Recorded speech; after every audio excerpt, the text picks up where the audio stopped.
I feel the need. The need for speed. Woo!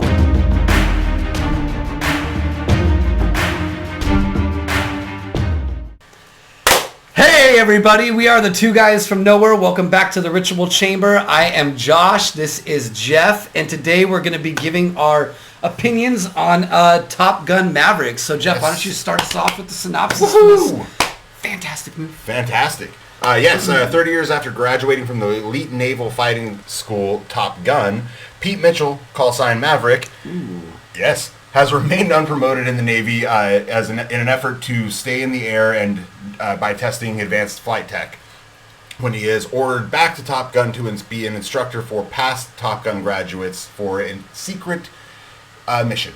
Yeah, very well done. I mean, that was spot on. Yeah. And but yeah, I mean, I think that in reviewing this movie, we talked about it, right? Yeah. And we were kind of on the fence about whether this was something that we wanted to do because it's a little bit outside of our norm. Yeah. But we did decide to do this because growing up as kids, obviously Top Gun was a huge hit for our generation. It's a seminal film in our lives. I mean, being 80s kids. Yes, absolutely. I mean, it's a seminal film in most people's lives, or just in the oeuvre of films. That's a nice word. I know, especially action films, especially from the 80s, and especially Tom Cruise, and a lot of quotable moments. It's a great film, and I wasn't exactly on the fence. I was pretty excited for it. I mean, this has been 2 years of excitement because it's supposed to come out right when the pandemic hit. I think this first summer of the pandemic, and now we are 2 years later, finally getting it.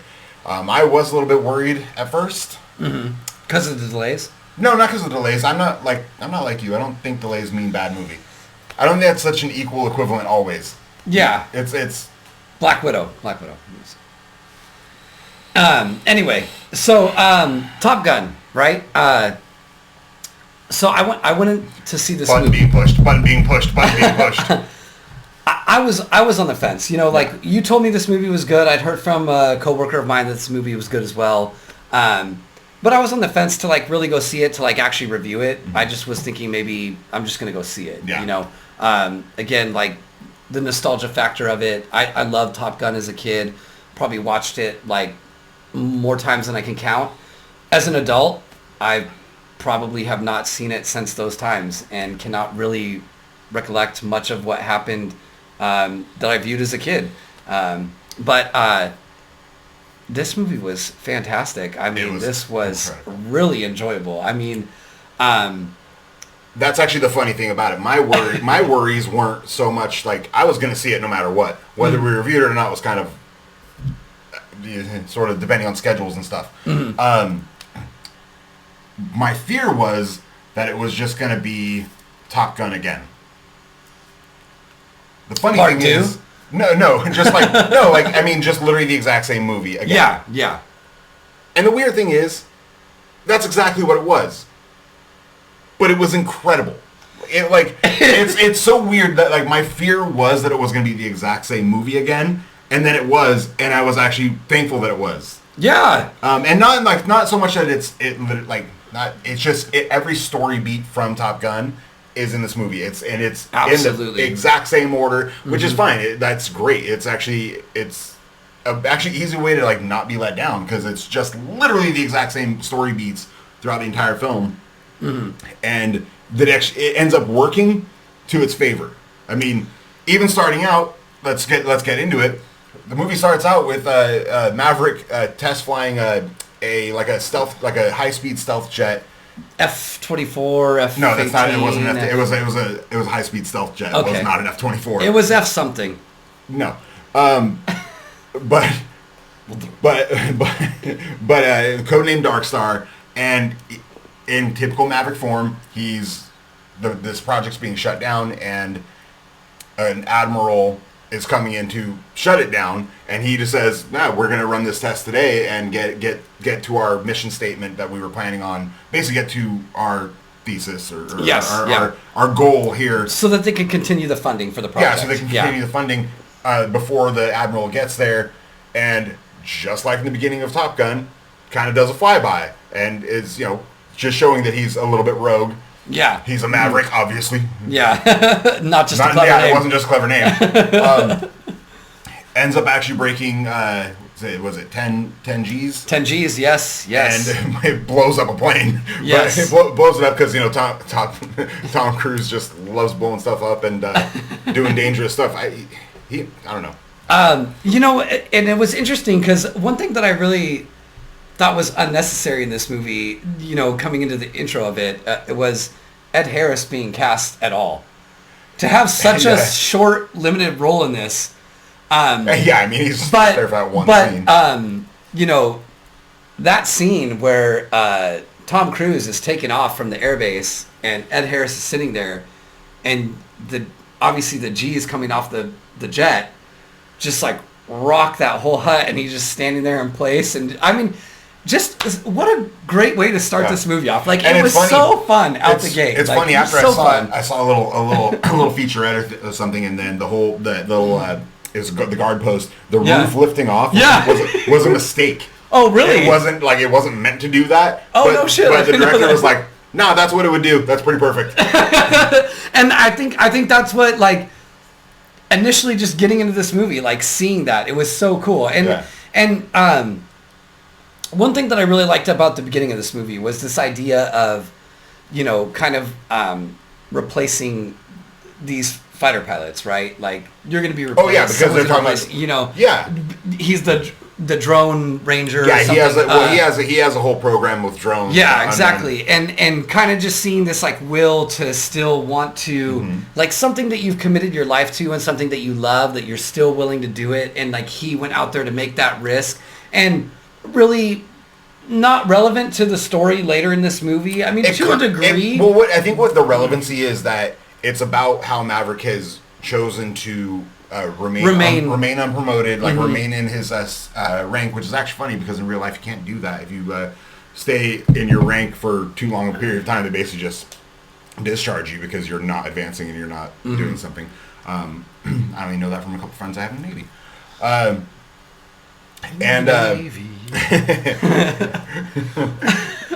And it's interesting you bring up Ed Harris because, again, this being beat for beat the same fucking movie, that's the exact same, like, it's almost the exact same kind of scene as Strickland, Back to the Future. Yes.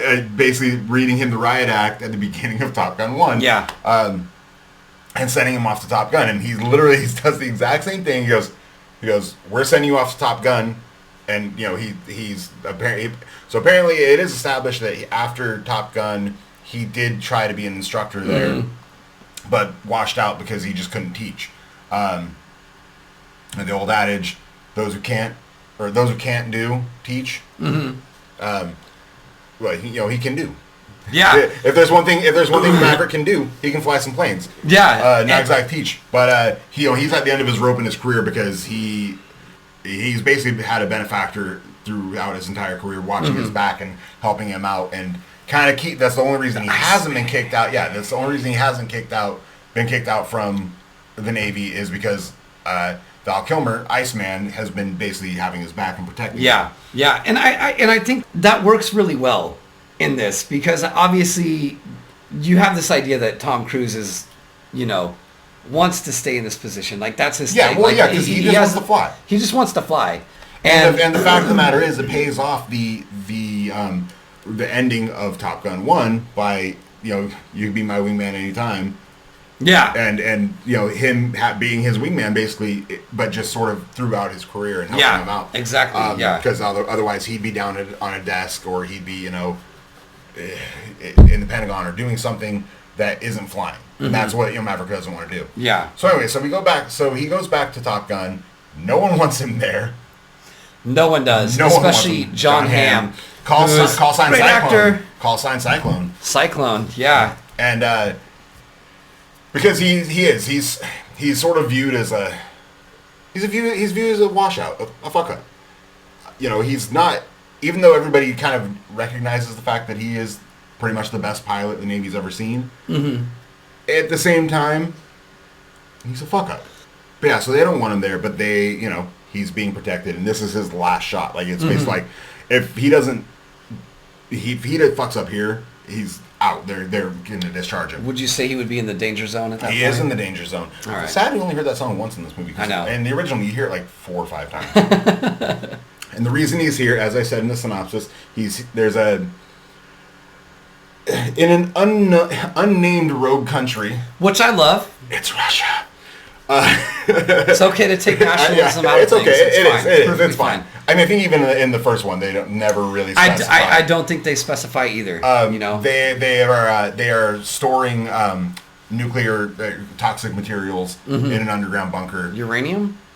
Plutonium? They never really state. I think it is just they say like nuclear materials. Okay. Or, we'll put up a symbol for that.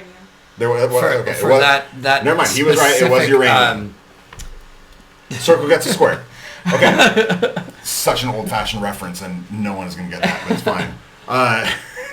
It's from Hollywood Squares. So okay. Exactly. So they're storing uranium in an underground bunker and defending it, and they have determined that the only way to really get it properly is with fighter jets, which they don't really use anymore. They usually do a ground strike or a bomb run. But it's or drones or something. Thing, yeah. But you can't use drones because where it's located, you have to really have precision flight and stuff. So they have called back a bunch of graduates from previous years of Top Gun, which seemed weird to me because they all seemed around the same age. Right. That was just a little note. But who knows? They could have all graduated from the same class. And plus. But also let's consider the fact that when they all met in the bar initially, there was they were referenced from being in different regions. Yeah, and so you can that still is be true. You could still be a Top Gun pilot from different regions, graduating in the same class. So that's weird though. I thought they were it's elite, so you know only one. I mean, you're not just going to bring everybody together in the same spot all the time. They're not going to always needed to be there. You know what I mean? I don't know about that because it's an elite flight school, like a flight training thing. So it's like these are the best of the best, and you're not having worldwide, man. No, they were all. It wasn't worldwide. It was the American Navy.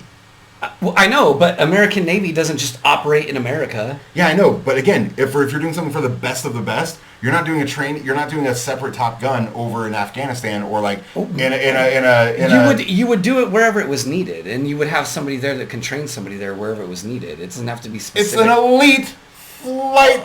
Okay, so everybody who should get a doctorate should go to fucking Pepperdine? I don't know. No, but it's not a college. I don't know Pepperdine's like a good school. It's very, very specific. Whatever. It's not a college. It's not a college. No, but I think... Well, but they could have also graduated from the same class, gone to their respective places, and then had to come back for this mission. That's what I'm saying. Okay, well then continue. I'm just saying Top Gun's one place. They didn't come from like different like campuses.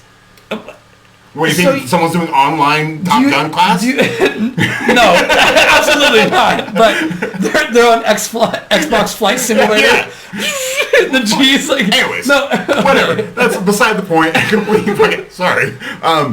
But it was weird. It was weird because it seemed like there was like 20 of them, and then the next day when they're in the class and yeah, there was only like 9. Yeah, yeah. But whatever. I mean, they cut the fat real quick. Realistically, a lot of the students are kind of irrelevant. Yes. They're kind of just there. Mm-hmm. Just as in the same way in the first one, like Jester, not Jester. Jester was Tom Skerritt, and he was basically the Maverick. He was the equivalent of what Maverick is in this film, like the quote unquote better pilot up against these rookies or these. Yeah, I mean these aren't rookies, but you get what I mean. Yes, but like I'm talking about Warlock or the Merlin in the first one. Yeah. Okay. So that's that's kind of the role they play. They're just kind of there. But so it's funny because in the bar when they throw out Maverick, as being as not being able to pay his bill because he had to buy drinks for the longer version of the story. In the bar is a bartender, Jennifer Connelly, who is a past love interest of Maverick's, and broke up weird. This plot line I don't want to touch on it much because it's kind of works. irrelevant. It works. No, it works. works. It's just completely irrelevant to the story. Whereas in the original the Kelly McGillis storyline, but see that's my point is kind of the only reason it's there is follow the beats of the first movie. Which 100%, but I also think that it works for this because realistically at the end it's about, you know. Well, because it would have been really lazy had he just stayed with Kelly McGillis. Yeah, you know? Absolutely. But I mean, they do have this point that they touch upon, and maybe we're jumping ahead a little bit, but no, we don't need to go through this plot like So jumping line ahead, by then, you know, when he drops down from obviously like the basement or something where there's a secret bedroom or something, drops down because he needs to escape the house to not be seen by the daughter. He dropped off the second story Which into is the yard. I know, but like, you think that's where the mom sleeps? On the second story of her house? I think so. All right, whatever. Anyway, it doesn't look like a master bedroom. Yeah, it's although, I will say this, though. A bartender's salary owning a house that looks like that is not even close. Not happening. Yes, absolutely. We can agree on that. And raising a kid on their own. But it is a point for the plot to drive that, hey, you know, like, don't hurt my mom again. Oh, no, of course. Again, you know, and so I think... But again... although maybe, like you said, it's not relevant, it does have some relevancy. No, of course. And I think it does pay off in the end. Absolutely. In the end, where, you know, he finally is like... He's ready to settle down and stop being a soldier. Stop being Maverick, you know. Maverick. So, anyways, moving forward. So he's now the teacher of these young lads and ladies. Yes. Because it is 2022, we can have ladies in the Navy. Yes, we can. And they could be elite fighter pilots as well. Elite fighter pilots, yeah. They don't have to. Well, I mean, Kelly McGillis was an instructor in the first one, so that's true. She must. I don't know if she was ever a pilot. Or she was, working off a theory, but anyway, it doesn't matter. And so they're, they're starting to train, and they kind of even point out, like, we're the best of the best. Who the hell's going to teach us? They're all a little bit cocky, which is a little bit like, punched in the face. Yeah. But even Miles Teller's character. Oh yeah. Bradley Rooster Bradshaw, yeah. who is the son of Goose.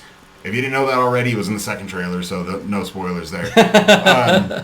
And he has some animosity towards Maverick, and it's not for the reasons you think. Yes, it's not.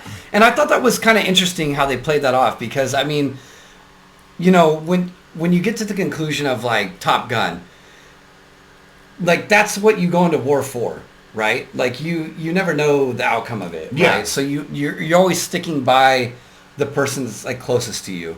And so you would assume in this movie that the reason why he has this disdain towards Maverick is because his father died because his father of him. passed away because of him, right? And come to find out, that's not the case. It's because he pulled his papers to prevent him from being able to progress as a promise to his mother. Yeah. So we learned that Meg Ryan passed away as well. Yes. And on her, he said it's very dramatic, but on her deathbed, he promised her that he would stop him from joining. Yeah. The naval fighter pilots or whatever. I don't know the actual name. What do you actually call that? I guess Top Gun. Yeah, sure. But just keep him out of combat, keep him out of the air, and so he didn't die like his dad. And it put back his career several years. Yes. But as he says, but he's doing fine. So it all worked out in the end. So let it go, boy. And Just kidding. So with this movie, it was great because, like you said, then it kind of, I think the middle half of this movie kind of has like a little montage. It's very montage-esque. Oh yeah. But not like, it wasn't boring to me. It was actually really entertaining. I mean, like, you have Maverick kind of having his teaching methods that clearly didn't work as to reason as why he was not able to be a teacher. But it does have some funny moments there when the hard deck is yeah. And I will never have you go below the hard deck ever again. Unless you put it and any of your all of your lessons will have to be passed by and approved by me. Okay. And then he throws out the hard deck to be lowered. What is that? That's my official request. Have the hard deck lowered. So they're training for this very specific mission that they kind of have to go through this ravine. Mm-hmm. At least this is the Navy's plan, is to go through this ravine, climb up a very steep hill, all like under radar level, like altitude. And then dive down, because there's surface to air missiles, and dive down, destroy this bunker, and then the way it's very Death Star Run. It is very Death Star Run, and that's what I loved about it. Yeah, because it's Death Star Run in like practicality, like what you would, and a lot more danger. I mean, in the intensity in it is incredible, and so obviously, when they're getting to this point, things are coming around about the mission, like information about it, time's getting shorter, things are happening. We come to realize that, after Iceman, who we'll touch on that real quick, I guess. May as well. It was great to see Val Kilmer reprise that role, and I was glad too, because and kudos to him. Like, honestly, they showed in the trailer. They did show the picture, his picture in Top Gun. Yes, and he figured, okay, that's his cameo. Yeah, obviously with all of his health problems and stuff that he's going through. But no, they actually wrote it into the script and let him be in it. Yeah, and dealing with what his conditions. Yeah, and I thought it was done very tastefully, because at the beginning of it, obviously, like having him in the movie, it was all just text. Yeah, so you kind of thought you weren't going to see him, and then obviously when Maverick goes to visit him, and they have like a really touching moment, and I thought that was really, it was a really great moment, and that's what I really loved about this movie, is like there was so many like heartwarming moments in this movie that were like really touching, and it's like that's not what I expected from this movie, but I got a ton of them, and this scene in particular, obviously when Maverick goes to visit Iceman, and then Val Kilmer, had the strength to actually like speak some lines in this, and I thought I've always loved Val Kilmer as an actor, and like kudos even more to even like go through that and like go through what you went through to like share some lines in this movie. And then with that, we get the story beat that is needed in this film, because it has to match Top Gun exactly. Iceman dies. Yes, I know, right? And you have to have there's the funeral and everything. And here we find that the mission has been moved up by about a week. So initially they're given a timetable of, I believe it's like 3 weeks, 3.5 weeks, something like that. Yeah. I think at that point it's like moved up to like 4 weeks. I think it was like 4 weeks, and then they've been working together 2 weeks, and then it was 3 weeks. And we get Maverick's discharge from Maverick or grounded. He's grounded, is what they say. Yeah, he's grounded. He's grounded because as I said earlier, ICE has been protecting him. Yes. And ICE is no longer around. ICE is no longer around to protect him, so he gets grounded immediately and taken off of this project. And of course, the Navy immediately starts kind of changing the parameters of what their original plan was, because Maverick wasn't able to teach him how to do it properly. Yeah. Exactly. They're not wrong exactly. And I think this was a good line for this movie, like coming into like what I thought was a changing point in this movie, where John Hamm basically says to Tom Cruise, like, you're not teaching them that this is possible. You're teaching them that it's not. Yeah. And then we get Tom Cruise again, just doing his rogue thing, going in and showing that it is plausible. Yeah. And that was one of the best scenes in this movie. And it was so great. Beating the time that they had set. I mean, it was so cool to watch him do that. And I mean, and just the way that this movie worked for me, at least, it was like a lot of ups and downs. And you're just sitting there at points where you're like, oh, like, just along for the ride. Like, it's not going to work. And then, you get this moment where you're like, I was like cheering in the theater. Like, you see Tom Cruise come out and he makes that run and, hits the targets, like, and they call it like the miracles, like the first miracle, second miracle, right?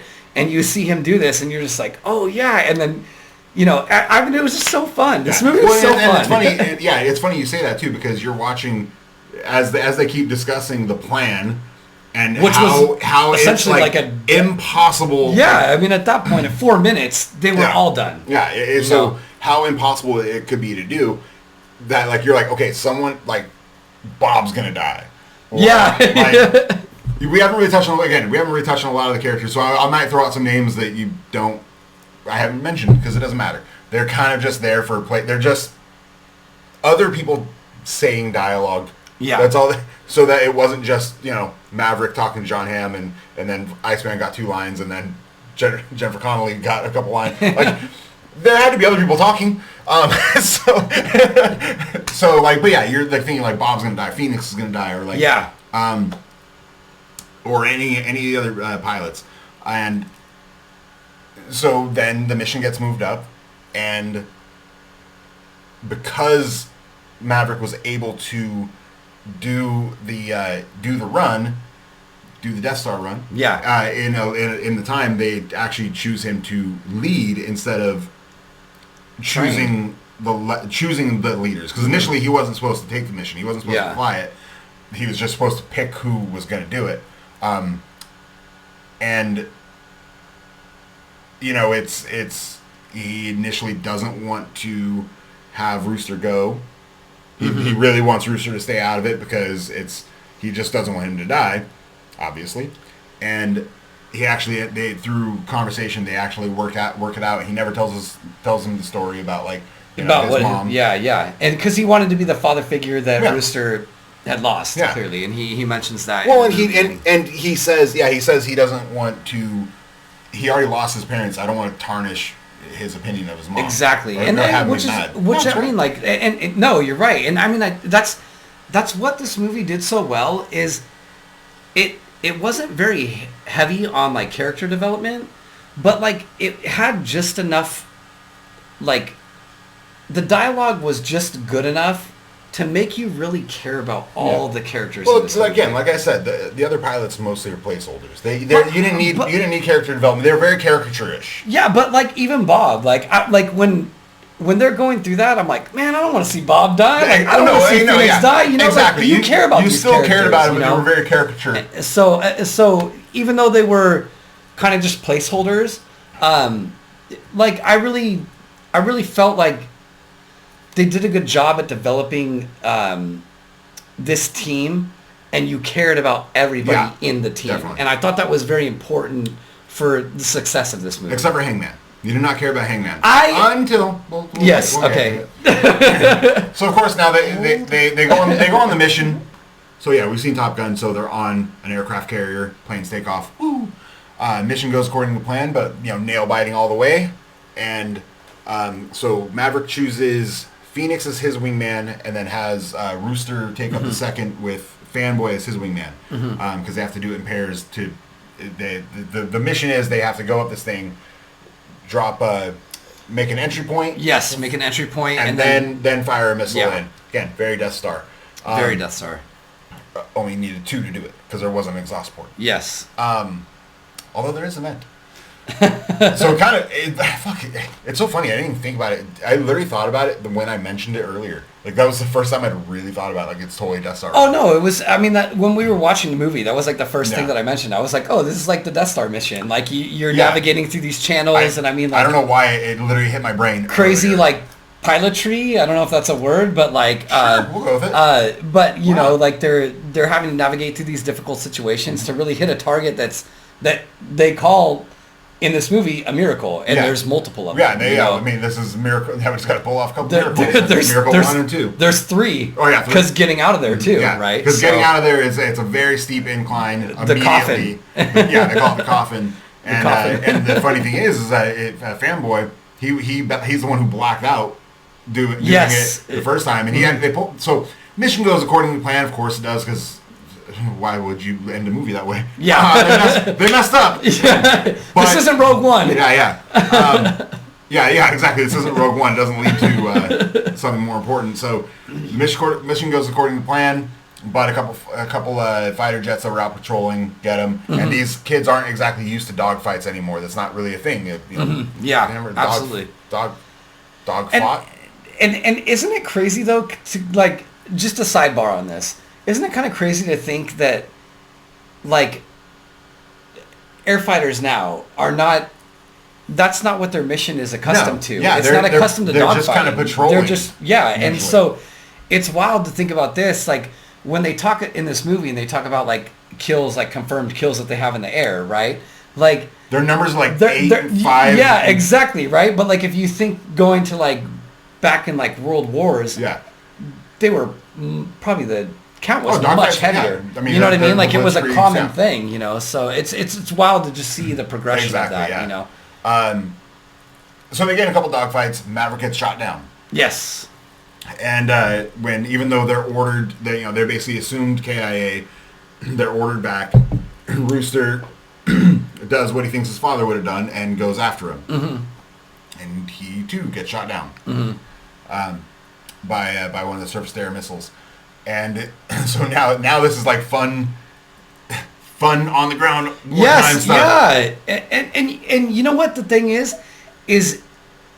this the Rooster, which is like the one beat that's not from Top Gun, the first one. I know, and I agree with you, but I also thought it was necessary because really getting into the scene to where they actually do blow up the uranium was completely necessary, because that whole scene, them going in there to do that, was so intense. And you have Rooster basically being this character is he never goes fast enough, and then he never takes the risks. He never takes the risks, but the don't think, just do, and he just goes for it, right? And they hit the mission. And it's really cool. It's just really cool for their relationship, because I think up until Maverick pulled his papers, I think he did view him as a father figure. And they were family, and that was just something that tarnished their relationship. And you couldn't just fix that with that conversation they have. Prior to the mission, you did have to have a little bit more something else to re-strengthen that bond. And Rooster going after Maverick is what re-strengthens that bond. Yeah, absolutely. And I thought it was fun, because then you had a little bit of, I don't want to say necessarily comic relief, because it wasn't, but it was kind of this idea of like, we're not going to do this. No, we're going to do this. That entire sequence has so much comic relief. I mean, even when Rooster goes down, and Maverick just runs out of it, shoves him, and the music is so intense, and as soon as he pushes him, everything stops, and it's like, what were you doing? What were you doing? And it's like, but it was just like again, like I thought this movie had like a lot of heartfelt moments, and this was one that like really landed for me, and it was just great, because again, I mean, I don't think this movie really tried to focus too much on character development. But you get in the ways that they did it, it worked so well, and it was so cleverly done, and it just, I mean, it was great. And this is an aside. There's sometimes like people like will talk about character development as if it has to be so like in depth. Yeah. Mm-hmm. Like no, sometimes you can just show these characters doing what they do and being who they are, and then it doesn't have to be a huge thing. It doesn't have to be this long protracted thing.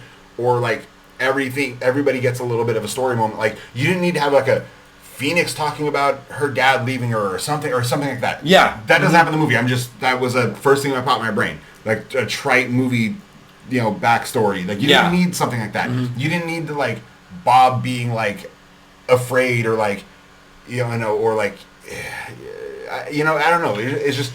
You didn't need like that extra. You didn't need people's backstories or everybody's backstories and all this stuff. The main focus is Maverick and Rooster. Yeah, I mean those are the main focus. Really, like that's the storyline you need to follow, and the resolution. Like I said, like this is where you get that resolution, because you couldn't just have it with a 5-minute conversation. You have to have them go through this little moment where they're saving each other's lives and helping each other save each other's lives and kind of rebuilding that bridge. But speaking to character development, then we get they do escape. There was an old American plane F-14. I'm gonna say F-14. F-14. I'm coming for you. I'm gonna go with it. I'm not an aviation expert, so I'm also not. But so they find one that was in the Russian base, and fly it out of there. And of course, it's a dinosaur in the eyes of flight technology. Yes, and yes. this Russian fighters, they have what they call fifth generation fighters, which I don't understand. Not an aviation expert. So they have far superior fighters chasing them, and they're basically flying away in this dinosaur, and so much so that Rooster like doesn't know how to turn anything on. And there's some callbacks there too where he's like, oh well, your dad used to know how to do this, turn on this switch, turn on this switch, and he's like, I guess I'll figure it out. He's like, I don't know how to do that. That was your dad's job. Which is cool because you get in a way Goose and Maverick. And it was well done. As I was saying, so speaking to character development, they get away, but they have fought off they successfully fight off a couple fighters. But their countermeasures are out, their ammo's out, and there's another fighter coming at them, and just out of the wings, like very Iceman style. Yes, Hangman comes out of nowhere, and they joke that he's literally called Hangman because he hangs people out to dry, and kind of doesn't do these stuff, doesn't save people. He's not that guy, but he saves them, and everybody lands. We get. Again, the exact same basic ending. We do. From Top Gun 1. And to me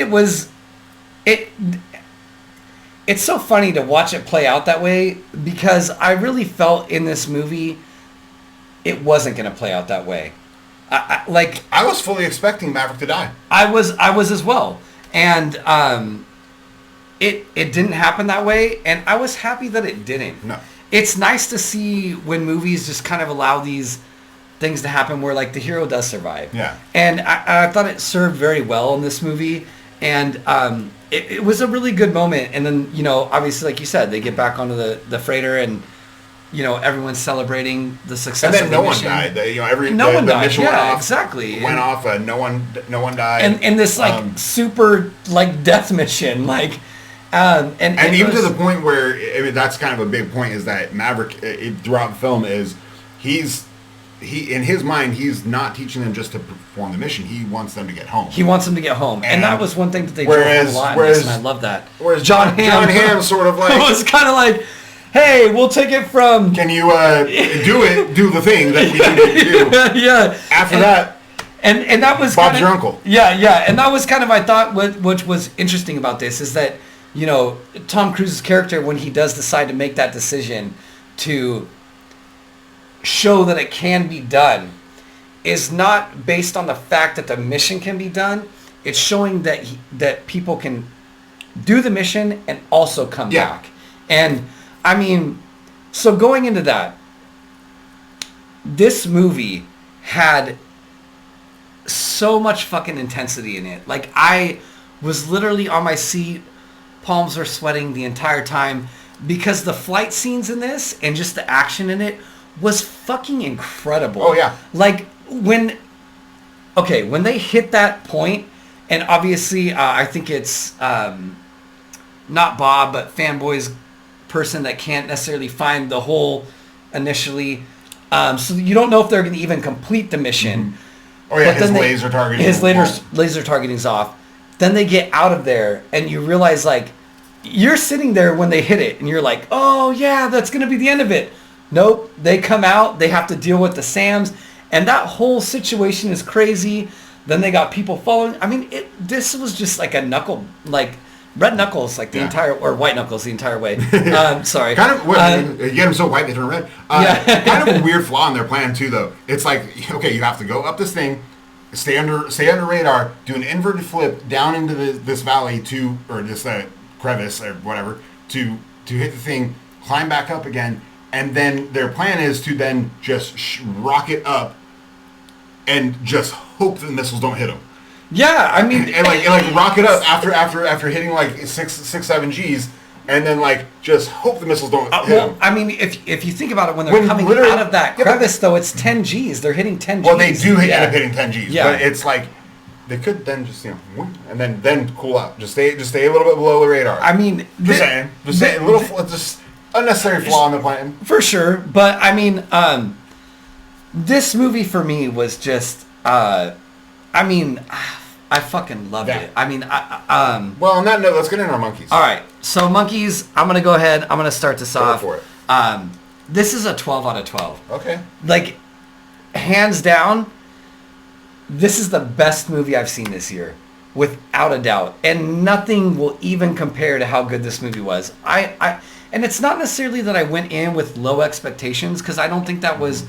I had heard about this movie, heard that it was good. Kind of middling expectations. But I just wasn't like, oh, like, how good are you going to make a movie about fighter pilots, you know? This just landed for me so hard. I mean, it was so great. The action scenes were fantastic. The flying, and just to see these jets and the actors in these jets.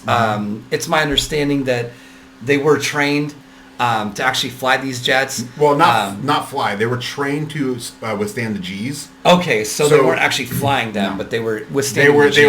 They were in the back of the plane as a pilot, flew them with cameras and all that stuff.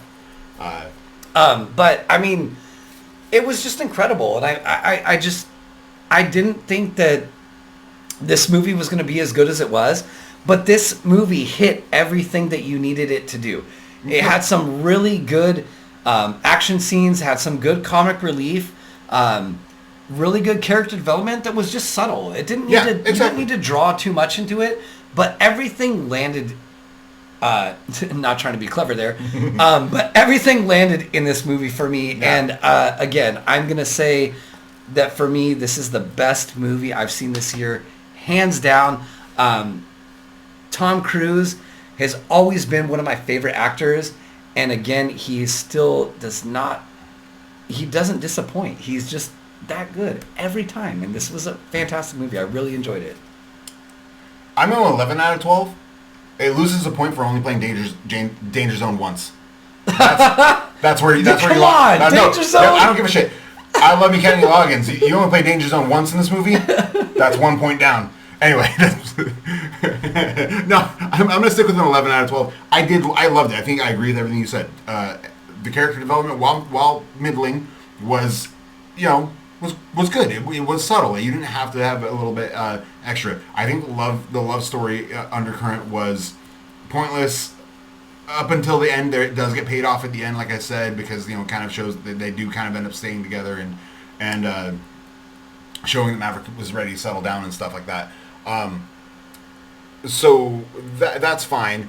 The only other thing, and I don't know, and maybe it's just I think it was kind of unnecessary to do that, like do the real flight. It kind of, yes, it added an element to the action and stuff. It just sort of sometimes was a little bit jarring. I think because they used it too much, because they did it, so they used it a lot. Whereas, so in the first one, they do show them in cockpits and stuff, but, it wasn't so... But did you see some of these things that these jets were doing were fucking No, I know, incredible. and it's really cool. It's really cool, but Tom Cruise has a death wish, and that's his own problem. I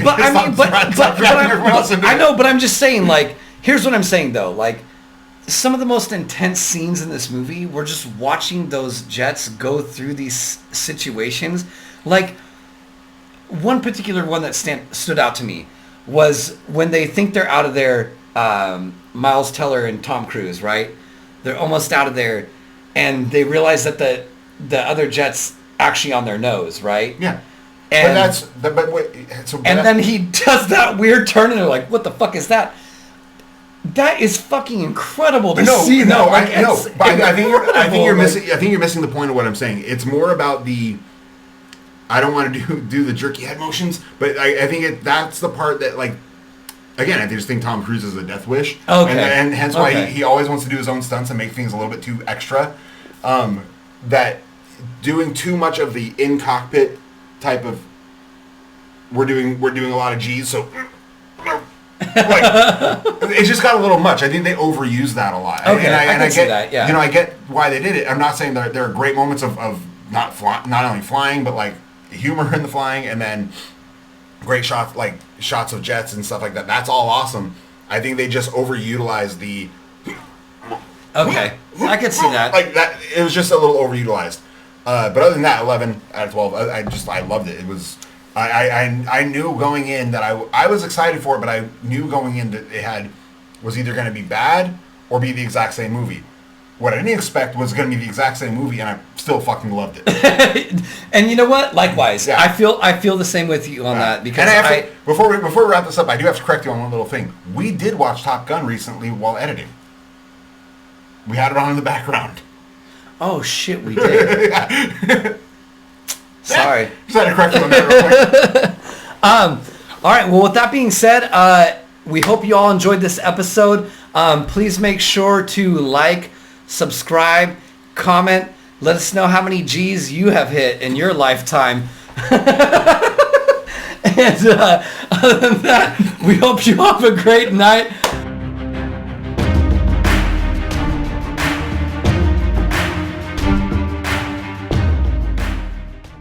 Well, I mean, I also think with that, like, with a cyclone comes destruction, damage. Like, there's loss there. So... Pause. What? What do you... It's call sign cyclone. It's not an actual cyclone. But why would the other one's name is Hangman? Because he leaves people hanging. The other one's name is Fanboy. But... And his name is Bob.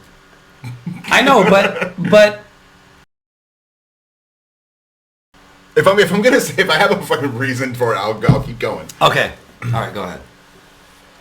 Okay. Fuck, now I got it. Not about to take as many takes as this movie probably did. Okay, we do. I feel the need for speed. Then we throw our paper airplanes at the computer. Oh, okay. I like that. That's good. Should we display them first? No. I think we should be holding them up like this while you do that. Just kind of a little... Pew, pew, pew. All right. Okay, ready? Yeah. I feel the need... Okay, you gotta say it with me. You gotta say that. Oh, what the fuck? You gotta say it. Why? You didn't tell me that. I figured, you should know that they say it together. They say, I'll say I feel the need. Okay. You say the need for speed together. Okay. Like the communal. So you only want me to come in for the need for speed? Fuck yeah. Okay. All right. All right. 10 G's. Or we can just pretend like we're going through like the G's. We're no. I like the paper airplane idea better. I'm not trying to do the 10 G's thing because I might I don't know. Pass out. Yeah, exactly. Like I might actually pass out. Paper airplane, does anybody know how to make one? You don't know how to make paper. Well, no, does anybody know how to make a good one? Like one that we can throw towards the camera that will actually like maybe, like do the thing. Like that will like float upwards of the camera, not like fly directly into the computer and over the camera. It's a paper airplane, and also we're throwing it from here. I don't exactly have the skill to be like, and then like make it like. Well, nobody's gonna see what it's gonna happen beyond it. It just has to. It just has to go this way and up like that. I can throw it directly at the camera. Cut right when it hits the camera. This seems to be a thing. Does anyone know how to make a paper airplane? You know what? I'm gonna be honest. This is a task that I don't feel completely comfortable with. I did not do that. Oh, I could draw the Stussy symbol. Yeah, so that's what I'm saying. So you can do a paper airplane. Wrong way to do it. Don't tell me how to make my fucking paper airplane, all right? Let me do it. Let me do it the way I remember it, all right?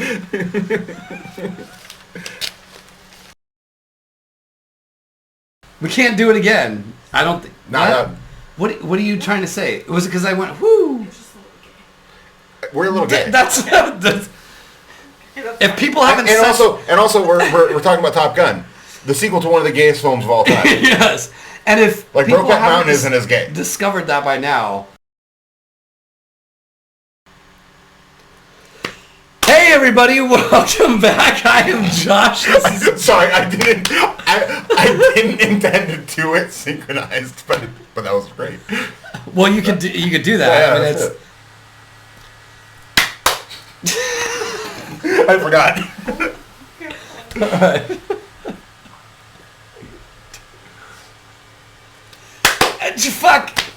Watch my hands. It's fine. Watch the It's cue. fine. No, just watch the Okay, cue. watch the cue. All right. Yes. All right. Yes. I will take being human over Panama any day. Or right now, But how would you? over fucking Jump any day. But like 1984, It's a great record. No, I'm not saying I'm not saying David. Hot for Teacher. I'm not saying freaking Diamond Dave is bad. It's just I'll take Sammy Hagar over But any you have- Sammy Hagar any Van Hagar song. I will take over Van Dave. okay, so like Unchained, right? Yeah. Hot for Teacher. My point still stands. I'm the one you love. Come on. No, like that song sucks. what? The fucking song is great. That song sucks. Oh my god. That song's so dumb. No way. Wow. And Unreal. it's because they were more mature songwriters, and in my opinion, Sammy Hagar has a better voice. Ah, It's a different voice. wow, It's a different wow. voice, but it's better. That's wow. Wow. All right. Agree to disagree. Yeah. But You can disagree to be wrong forever. You usually are. whatever. Anyway, Running with the Devil? That's a good song. I'm not saying that. Again, Van Dave is fine. I like Van Dave. I just prefer Sammy Hagar. All right. All right. So I've never once in my life called it Van Dave. I've always called it Van Hagar. I don't know why I'm going with Van Dave right now. It's not. So here's where I think you're Van messing these Haley up. Roth. No, it's not that one's a good Van one. Hagar. It's Van Hagar. It's Sammy Halen. no. It's Cabo Wabo Halen. Wah, wah, wah. Waka, waka, waka. All right. Jesus. It was good. It was good. It was No, good. that was not good. It was good. was That not was good. good. That was good. Oh, I have a tequila brand. I'll just say the name of that, and it'll be funny. Where am I high? Yeah, but you just called him Van Hagar or Van. Yeah, because Van Halen, Roth. Van Hagar. So you can do Cabo Wabo Halen. But that doesn't make any. You fucking idiot. I'll never get through to you. All right. You dumbass.